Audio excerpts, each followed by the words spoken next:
పంటలకు నీళ్లు నిప్పులుగా సాగిన కాళేశ్వరం ప్రాజెక్టు ఫైట్ ఇప్పుడు బ్లడ్ అండ్ పాలిటిక్స్ గా మారింది.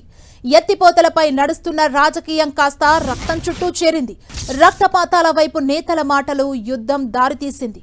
కన్నెపల్లి పంప్ హౌస్ నుంచి నీళ్లను లిఫ్ట్ చేయాలంటూ బీఆర్ఎస్ డిమాండ్ చేస్తుంటే అది సాధ్యం కాదంటూ సీఎం రేవంత్ రెడ్డి నిన్న పవర్ పాయింట్ ప్రెజెంటేషన్ ఇచ్చారు. గేట్లు మూయకుండా నీళ్లను ఎత్తిపోస్తే తిరిగి కిందకే వస్తాయంటూ వివరించారు. ఈ క్రమంలో పంటలకు ప్రత్యామ్నాయం ఏంటంటూ రిపోర్టర్స్ ప్రశ్నించగా బీఆర్ఎస్ వాళ్ళ రక్తం చల్లితే పంటలు పండుతాయంటూ సెటేరికల్ గా చెప్పారు. ఇప్పుడిదే తెలంగాణ పాలిటిక్స్ లో హీట్ ని మరో స్టేజ్ కి తీసుకెళ్లింది. సీఎం కామెంట్స్ కి బీఆర్ఎస్ నేతలు మండిపడుతున్నారు. కాంగ్రెస్ చేతులకు తెలంగాణ రక్తం ఎప్పుడో అంటిందంటున్నారు. మీ రక్తదాహం తీరలేదా అంటూ కౌంటర్ ఇస్తున్నారు.